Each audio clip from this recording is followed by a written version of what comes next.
우린 다 이기는 거 좋아합니다. 벌써 며칠 됐죠. 한국 야구가 일본을 아주 기가 막히게 뒤집지 않았습니까? 그날 하필이면 그날이 명량해전이 있었던 그날이라고 또 굳이 신문에서 누군가 그렇게 굳이 찾아가지고 모르겠어요. 제가 얼핏 본 거기 때문에 아무튼 기분 좋은 승리였어요. 그리고 봤더니 미국도 꺾고 이겼더라고요. 이기는 거 우리 좋아합니다. 그죠? 교회를 향하여 하나님께서 말씀하십니다. 교회를 향하여 주님께서 말씀하십니다. 이기라고 말씀하십니다. 주님이 우리에게 이기라고 말씀하십니다. 이기는 자는 이라고 말씀하세요. 여러분과 저를 향한 하나님의 뜻은 분명하고 하나님의 뜻은 분명히 섰기 때문에 그 뜻은 절대로 꺾어지지 않습니다. 우리는 이기는 사람이 돼야 합니다. 근데 아멘 좋은데요. 조폭들이 여기다가 착하게 살자 이렇게 쓰잖아요. 그러니까 착하게 살자라고 쓰는데 착하게 사는 게 뭔지 생각 안 하면, 그죠?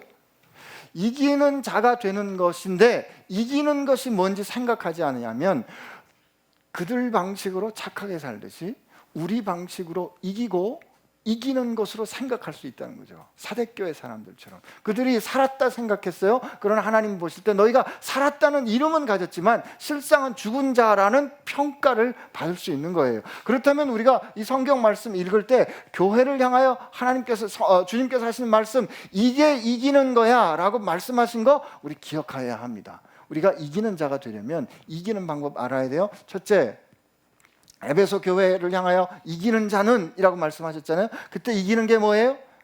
그들이 바른 닥트린을 가졌지만 그들이 이단을 구별해내는, 니골라당을 구별해내는 지혜와 분명한 입장을 가졌지만 그들이 뭘 잃어버렸어요? 처음 사랑과 처음 행위를 잃어버렸잖아요. 우리가 교회로 모여서 필요한 일들 다 할 수 있지만 하나님과 나와의 퍼스널한 릴레이션십, 하나님과 나와의 퍼스널한 리바이벌을 잃어버린다면, 개인적인 부흥을 잃어버린다면 주님께서 말씀하시는 거예요. 처음 사랑과 우리인데 첫사랑만 생각하고 그 다음에 첫 행위를 회복하라는 하나님 말씀 잘 놓치는데, 처음 사랑과 첫 행위를 회복하는 거, 이게 이기는 겁니다. 둘째, 서머나 교회를 향해서는 뭐라고요? 죽음에서 이기신 그분께서 뭐라고 말씀하세요? 네가 죽을지도 몰라. 내가 가진 이 내 말을 지키다가 증언하다가 죽을지도 몰라. 괜찮아. 왜냐하면 넌 다시 살 거니까. 우리가 죽을지라도 하나님 말씀을 붙잡는 거, 죽는데 이긴다는 거예요. 이게 역설이에요. 증언하는 역설입니다. 꺾어지는 것 같으나 우리는 이기는 자고, 속이는 자 같으나 우리는 진실한 자고, 생명을 살리는 자가 되는 거예요. 우리가 꺾이는 것 같은데 이게 이기는 거예요. 이 서머나 교회 교인들에게 분명히 약속해 주셨어요. 세상에서 꺾이는 것 같지만 걱정하지 마라. 나는 죽음을 이겼어. 내가 죽음을 이긴 것처럼 너희도 죽음을 이길 거야. 이게 이기는 거예요. 그 다음에 어디요? 버가모 교회에게서는 뭐라고요? 교회 다니면서도 발람의 교훈을 붙잡고 살면 안 되지. 하나님께서 주신 말씀 돌이켜 발람의 방식이 아니라 하나님의 방식, 예수님의 방식을 가지고 살아야 해. 그게 두아디라 교회에서는 좀 더 심하게 이세벨과 같은 여자와 행음하여 그 자식을 낳는 것처럼 그와 같이 살면 그건 주님께서 세상을 심판하시는 것처럼 그냥 두지 않겠다고 말씀하시는 거예요. 그리고 오늘 사대교회에게 말씀하시는데 뭐라고요? 실상은 살아있다고 너희가 생각하지만 실상은 죽은 자다, 이렇게 말씀을 하십니다. 근데 너희가 살았지만 죽은 자다라고 말씀하실 때 주님이 말씀하시는 이제 요점을 쭉 이렇게 보면 이렇게 돼 있어요. 2절에 보니까 이렇게 돼 있죠. 너는 일깨워, 여기서 일깨워를 동그라미를 좀 치세요. 이게 일깨다는 말이 이게 watchful, be watchful 그런 뜻이에요. 정신 차리고 파수를 잘해, 경계를 잘 서, 이런 뜻이에요. 너는 일깨워 그 남은 바 죽게 된 것을 굳게 하라. 내 하나님 앞에 내 행위에 온전한 것을 찾지 못하였느라.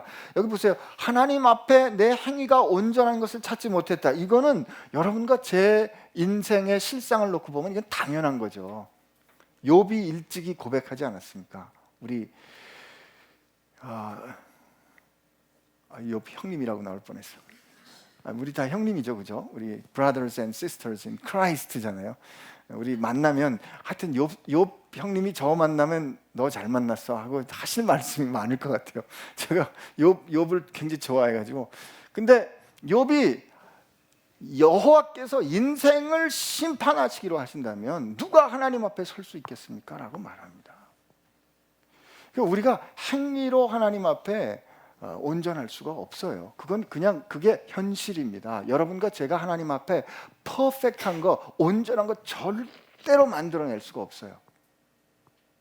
그러나 우리 하나님 앞에 나뉘지 않은 마음으로 나갈 수는 있어요.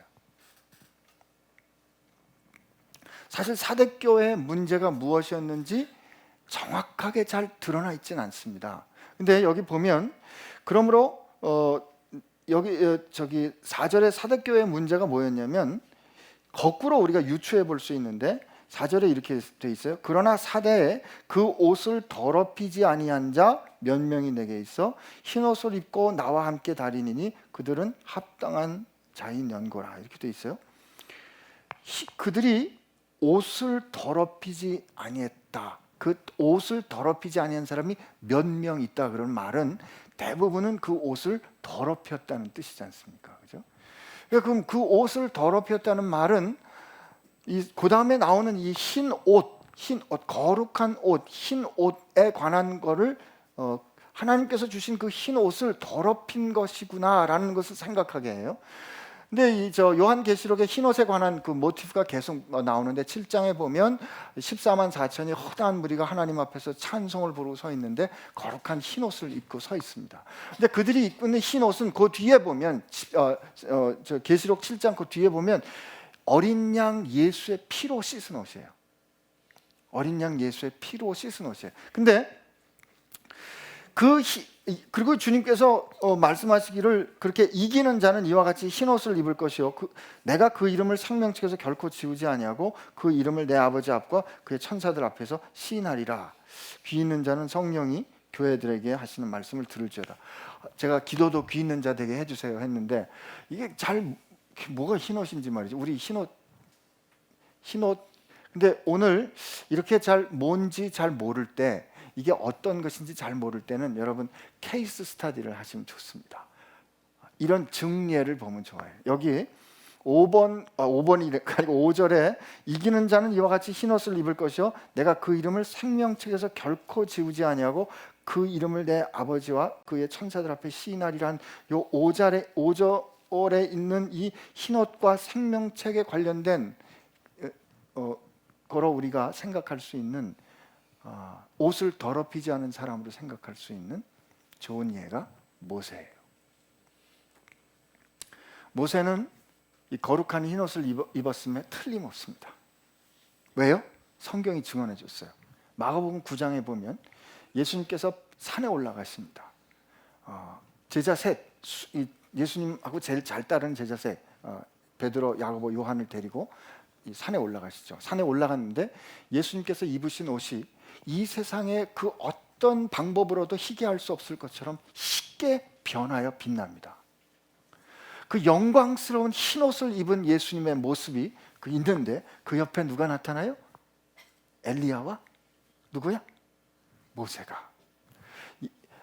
예수님께서 그 영광스러운 흰옷으로 변화된 그 옷을 입으시고 그 가운데 서 있는데 그 옆에 엘리야와 모세가 나타나고 그들이 예수님과 더불어 이야기합니다. 여기 보면 나는 흰옷을 입은 그들과 더불어 다니겠다고 말씀하시고 이 말은 이기는 자란 뜻이고 모세, 이 요한계시록에 보면 모세, 하나님의 종 모세의 노래라는 얘기도 나오기 때문에 모세는 그 구원받은 14만 4천 안에 들어가 있는 것에 틀림없어요. 그러므로 그때 변화산상에 예수님 옆에 나타났을 모세는 틀림없이 흰옷을 입었을 거예요. 그렇죠?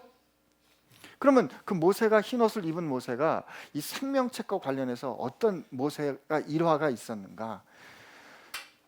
모세가 이 십계명을 받으러 이 시내산에 올라갔는데 이스라엘 백성들이 그걸 그새를 못 기다리고 모세의 형 아론을 졸라가지고 송아지를 만듭니다. 송아지를 만들고 그 송아지에다가 절하면서 우리를 애굽 땅에서 구해낸 여호와로다라고 절을 하게 돼요. 그러니까 하나님이 화가 나셨어요. 그리고 내가 이 백성을 다 쓸어내고 모세야 내가 너로 새로운 큰 민족을 이루겠다 말씀하십니다. 그때 모세가 하나님 앞에 엎드려 뭐라고 얘기하냐면 출애굽기 32장에 이렇게 하나님 하나님께서 말씀이죠. 이 백성들을 저 애굽 땅에서 구해내셔서 이 광야에서 죽이신다면, 사람들이 하나님이 저를 애굽 땅에서 가나안으로 인도해낼 능력이 없어서 광야에 죽였다 그러거나, 혹은 하나님이 이들을 광야에서 죽게 하려고 하나님이 이들을 광야에서 꺼냈다 하지 않겠습니까? 이거 하나님의 이름에 심각한 문제가 되는 겁니다. 하나님 그들을 좀 용서해 주세요, 그렇게 얘기합니다. 그리고 나서 모세가 뭐라고 고백하시는지 아세요? 하나님, 이 백성을 구원해 주시고 용서해 주시 않으시려면 제 이름을 생명책에서 빼주세요.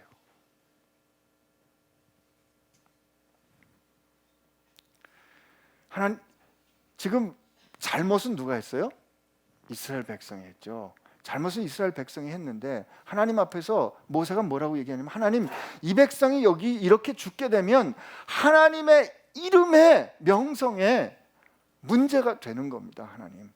그리고 하나님을 설득하면서, 하나님, 이 백성 잘못한 거 내가 아는데, 모세도 속상했어요. 화가 났어요. 그러나 이 백성 구해주지 않으시려면 하나님, 내 이름 생명책에서 빼주세요. 이게 흰옷을 입은 사람들의 태도입니다.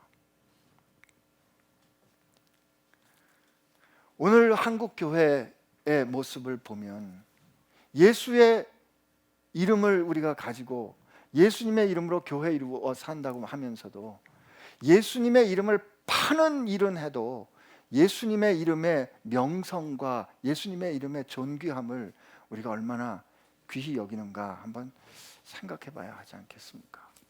근데 이거를 잘 모르고 우리가 예수 믿는다 살면서도 세상 나가면 그냥 정신없이 세상에 타협해서 사는, 이게 얼마나 위험한 일인지를 모르고, 그래도 난 교회 다니니까 괜찮아, 안전해 라고 정신없이 살고 있는 사대교회 같은 교회에게 정신 차려, 깨 있어 라고 말하는 거예요. 왜냐하면 옛날에 이 사대교회, 이 사대라는 도시와 연관해서 이 capturing Sardis라는 말이 있었어요. 이게 관용어적인 표현인데, 여러분 저 911 그러면 어떤 거죠? 그 테러의 상징이기도 하고, 인간이 만든 문명이 그 비행기가 부딪히면서 그 마천 100층이 넘는 저 트윈 빌딩이 순식간에 없어지잖아요. 그게 풍화된다 그래요. 펄버리제이션 된다 그러는데, 이게 그 H빔으로 진 빌딩들은 이 뜨거운 열이 발생하면 이게 완전히 산산이 분해가 됩니다.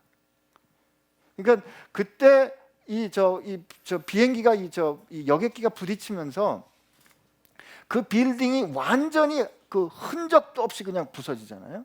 근데 우리가 그때 911 하면 911이라는 그 모든 상황이 다 금방 들어온단 말이에요. 그런 것처럼 이 사대, 영어로 사르디스라 그러는데, 사르디스와 관련해서 capturing Sardis, 사대를 점령한 것처럼, 사대가 망한 것처럼 이라는 관용적인 표현이 있었다 그래요. 이게 뭔가 BC 547년에 말이죠. 그 당시에 요 사대 지방에 이게 리디아라는 왕국이었는데, 그 리디아 왕국의 이게 주도였어요, 이 사르디스가. 근데 그 왕이 크로에서스라는 왕이, 이게 자기가 힘이 좀 강성해지니까 당대의 제국인 페르시아를 만만하게 본 겁니다. 그래서 고레스 왕, 소위 사이러스 왕이 다스리던 그 페르시아에 전쟁을 해요. 전쟁을 건 거예요.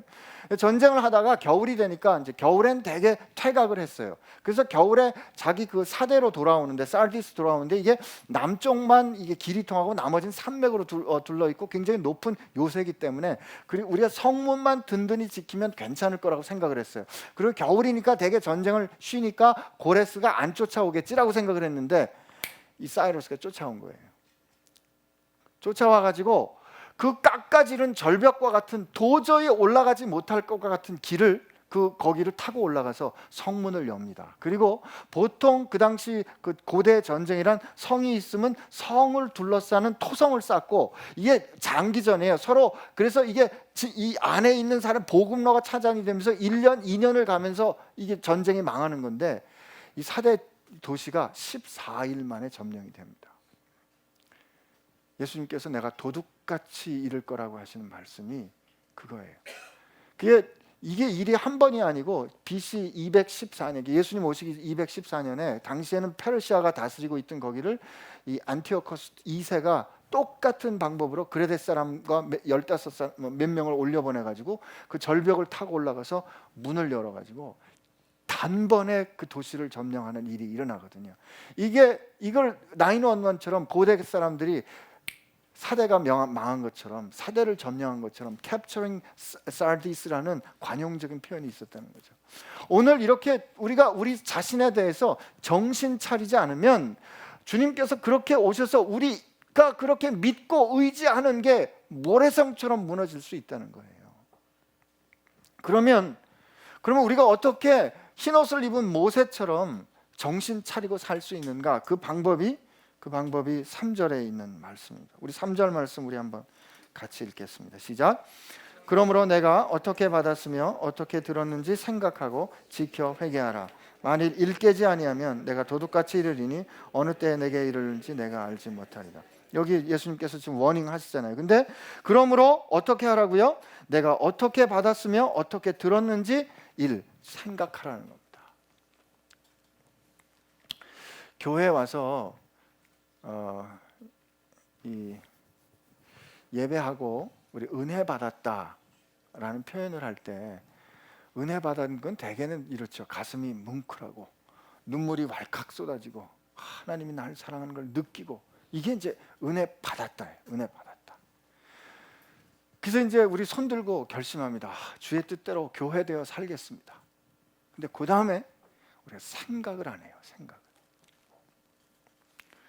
제가 우즈벡에 있을 때 저와 같이 일했던 젊은 청년이 늘 교회 오면 주의 뜻대로 살겠대요.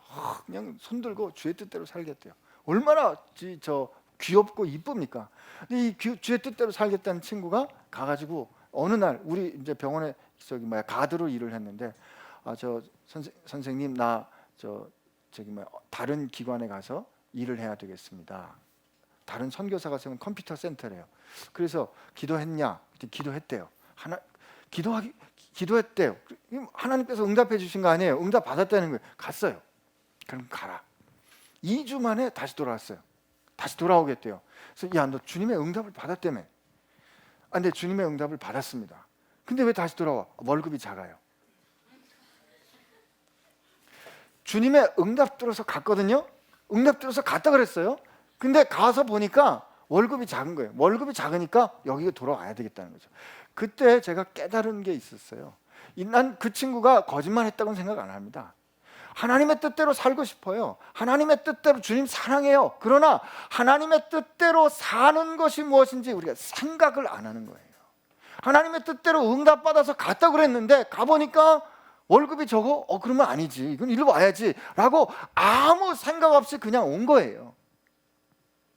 오늘 사대교회에게 주님 말씀하세요. 복음을 어떻게 받았으며 어떻게 들었는지 생각하라는 거죠. 생각. 여러분 여기서 이 어떻게라는 게 이런 뜻도 있죠. 야, 내가 너를 어떻게 했는데 그럴 수가 있어라는 뜻 느껴지지 않으세요?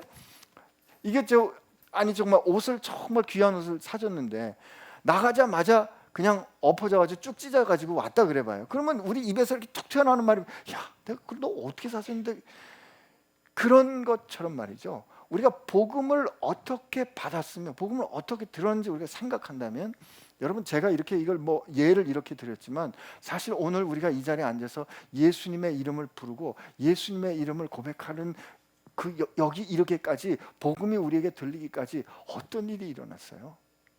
주님께서 하나님과 동등하신 그분께서 자기를 비워 낮추시고 낮추기만 하신 게 아니에요. 낮춰 우리와 같이 되셨고 우리의 형체를 가져 우리와 같이 사셨다가 생명을 주시고 우리를 구원해 주신 그 결과로 우리가 듣게 된 거예요.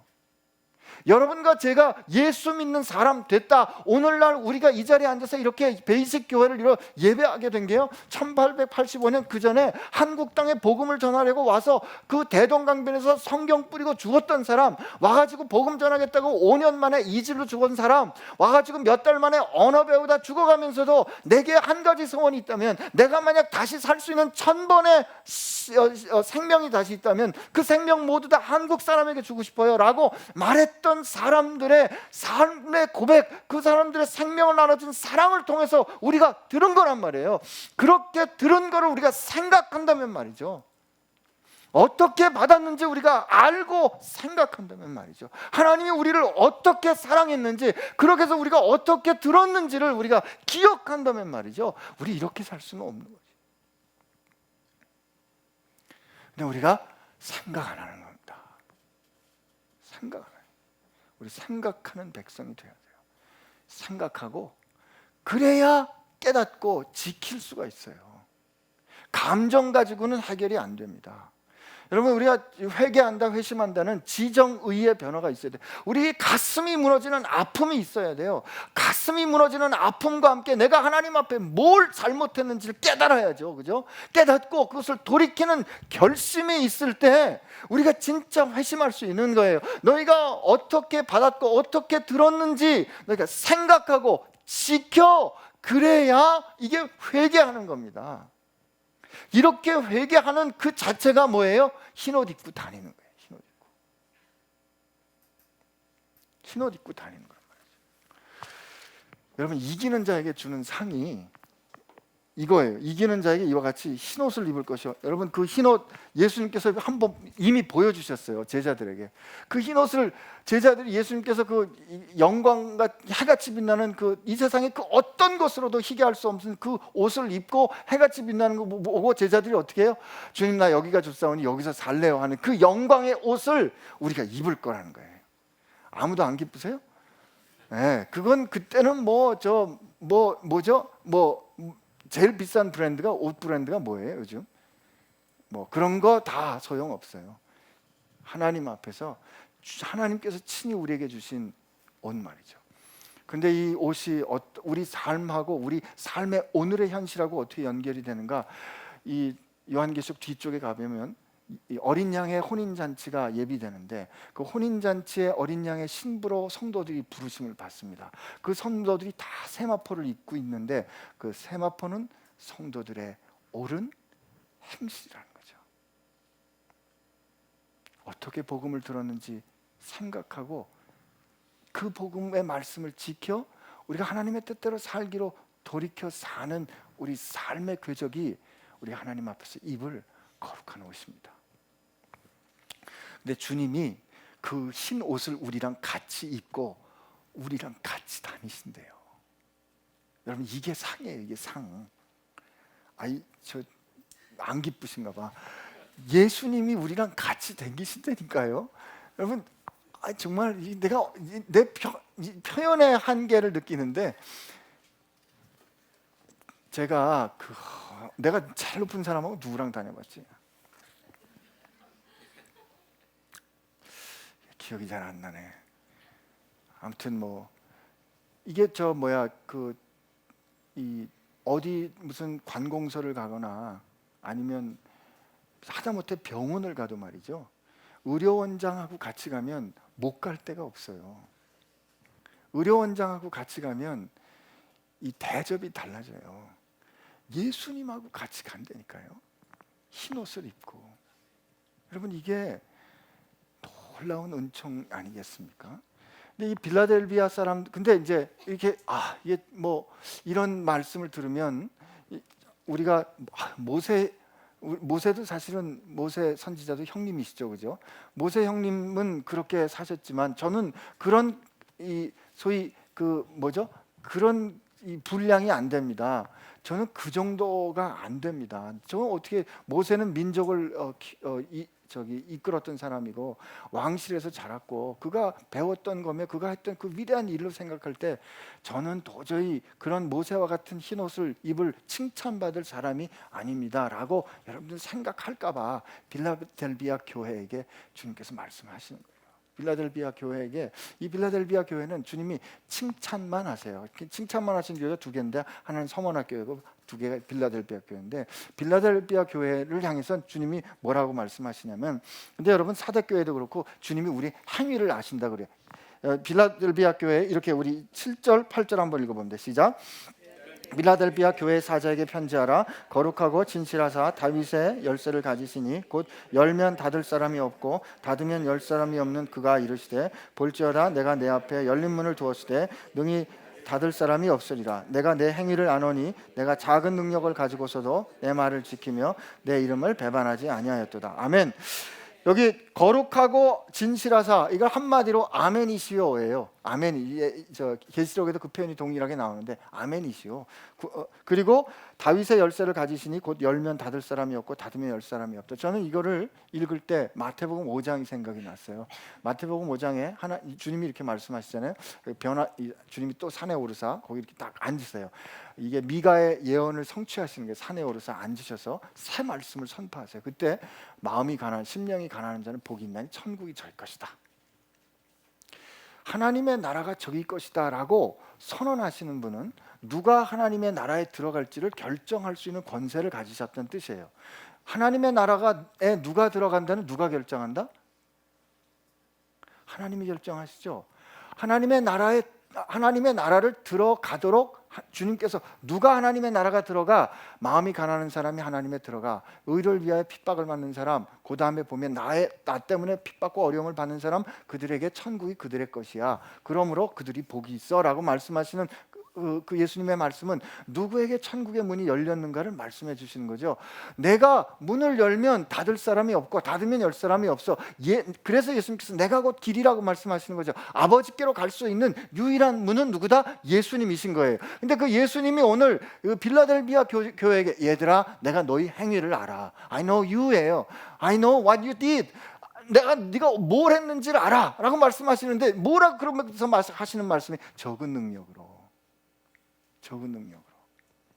능력이 적은 게 어떻게 칭찬할 일이겠어요.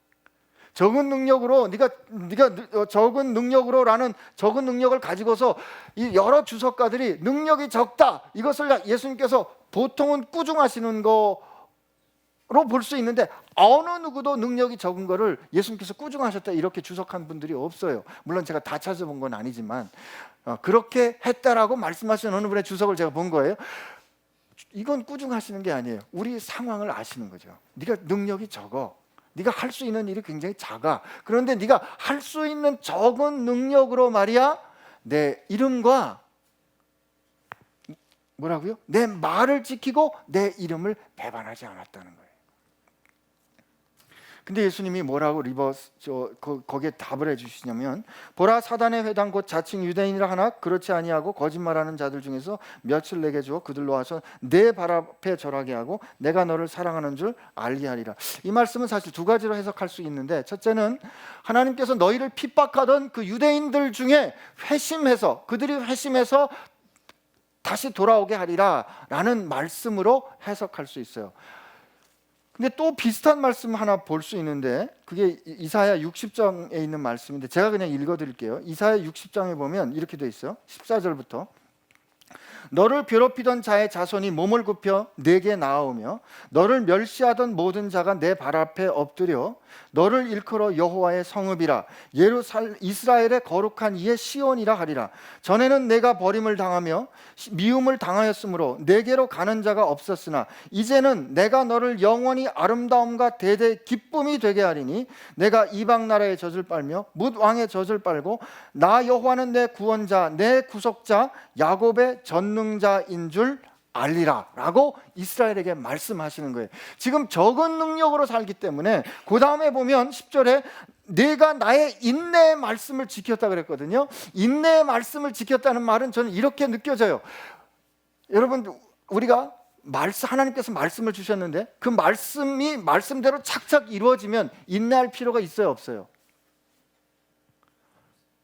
오늘 점심들을 많이 드셨어요? 이러면 제가 끝낼 수가 없잖아요. 여러분, 제가 우즈벡 갈 때 막 겁이 났던 게 있었는데, 아침에 기도하면 저녁에 응답이 되는 거예요. 아침에 선교사님 오셔서 5천 불 좀 있었으면 좋겠습니다. 중고차 하나 사게요. 그런데 저녁에 500만 원이 생기더라고요. 아침에 잠자리가 필요하면 저녁에 우즈벡 사람들 농아 50명 채울 사람들이 생길 숙소가 착착 생기는데, 아침에 기도하면 저녁에 응답되는데요. 겁이 났어요. 야, 이거 너무 신나더라고요. 목사의 아들로 태어나서 이렇게 응답이 팍팍 되는 걸 경험한 적이 없었거든요. 이때 이거는 인내의 말씀이 아니에요. 인내의 말씀은 언제다? 약속의 말씀을 받았지. 약속의 말씀에 내가 신실했어. 그런데 그 말씀대로 안 되는 거예요. 말씀을 붙잡고 그 말씀대로 내가 믿음 앞에 섰는데 약속의 말씀이 내 현실이 안 될 때, 그때 그 말씀을 향해서 인내의 말씀이라 그런 거지. 근데 내가 그 인내의 말씀을 지켰으므로 라고 주님이 우리를 격려해 주시는 거예요. 적은 능력으로 우리가 할 수 있는 건 뭐냐면 말씀을 붙잡고 그저 참는 것밖에 못할 수가, 이게 참는 것밖에 다른 거 할 수가 없는 상황일 수가 있는 거죠.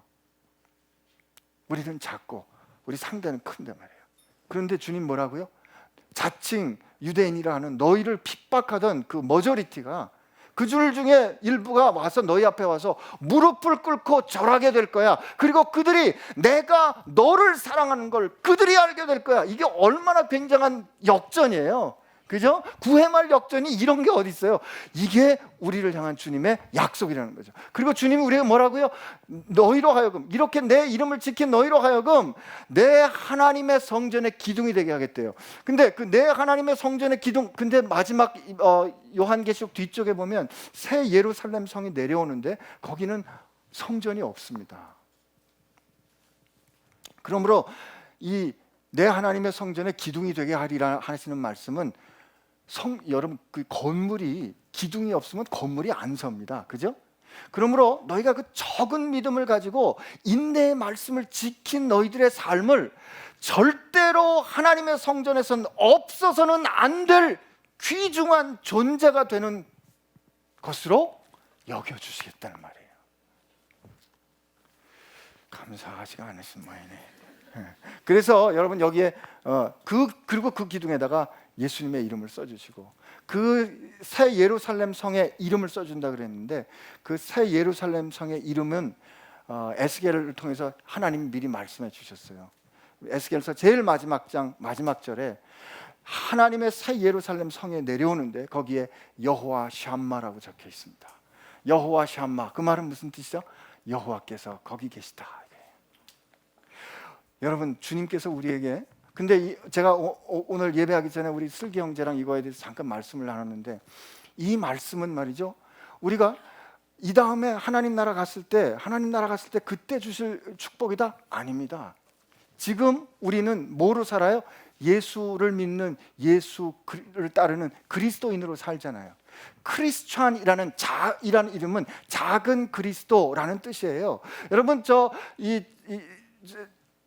베드로와 요한이 기도하러 성전을 가다가 성전 미문에 있는 안전병해를 고쳐주잖아요. 나사렛 예수 그리스도의 이름으로 일어나 걸으라. 근데 그 일을 하고 난 다음에 사도들이 고난을 겪죠. 그죠? 그 이름으로는 도무지 가르치지 말라라고 합니다. 그럴 때 사도행전 5장에 보면 그들이 결국은 예수님의 이름으로 가르침을 전했고, 예수님의 이름으로 병고침을 하고, 예수님의 이름으로 아름다운 복음을 전했기 때문에 채찍질 당하고 어려움을 겪어요. 이 이름으로 말하지 말라라고 위협을 당해요. 그러나 그들이 뭐라고 고백하냐면 그 이름으로 고난을 받기에 합당한 자로 여김을 받은 것을 그들이 기뻐했다고 그랬어요. 여러분, 그 말은 초대교회 사도들은 이미 그 이마에 예수 그리스도의 이름을 새겨진 삶을 산 거고, 그들은 이미 하나님 나라 성전의 기둥 같은 삶을 산 거예요. 어떻게? 적은 능력으로, 주님의 말씀과 그 이름을 배반하지 않으므로. 그러므로 여러분과 저도 마찬가지인 거예요. 오늘 이 세상에서 우리가 가진 능력은 크지 않아요. 괜찮아요. 주님이 안 되니까. 그러나 네가 그 적은 능력으로 어떻게 해요? 우리가 좀 생각해서, 우리가 어떻게 이 복음 받았는지 생각해서 모세처럼 말이죠, 하나님 이렇게 하면 하나님의 이름에 명예가 떨어지지 않습니까? 하나님 생명책에서 나를 지워주시는 한이 있더라도, 하나님 내가 손해보는 한이 있더라도, 하나님 이 일은 하나님의 뜻대로 돼야 하지 않겠습니까? 라고 우리가 할 수 있는 적은 일을 할 때 주님이 기뻐하시면서 우리로 하나님 성전에 반드시, 주님께서 이렇게 말씀하지 않겠어요? 우리 하나님, 주님 우리 요 권명철은 말이죠, 아버지 거기 있어야 되지 않겠습니까? 저 기둥같이 서 있지 않습니까? 그렇게 하나님 기뻐하실 겁니다. 그리고 우리가 살아가는 거기에 여호와 샴마, 하나님이 거기 계시다. 하나님이 여러분과 제 삶에 여호와 샴마, 하나님이 거기 계시다를 누가 알게 될 거라고요? 우리를 무시하고 우리를 핍박하는 그 사람들이 알게 될 겁니다. 이 승리를 여러분들이 하시기를 바랍니다. 우리 다 같이 그런 뜻에서 옆에 있는 분들 한번 다시 축복할 때 우리 승리합시다. 네, 승리하세요. 승리합시다.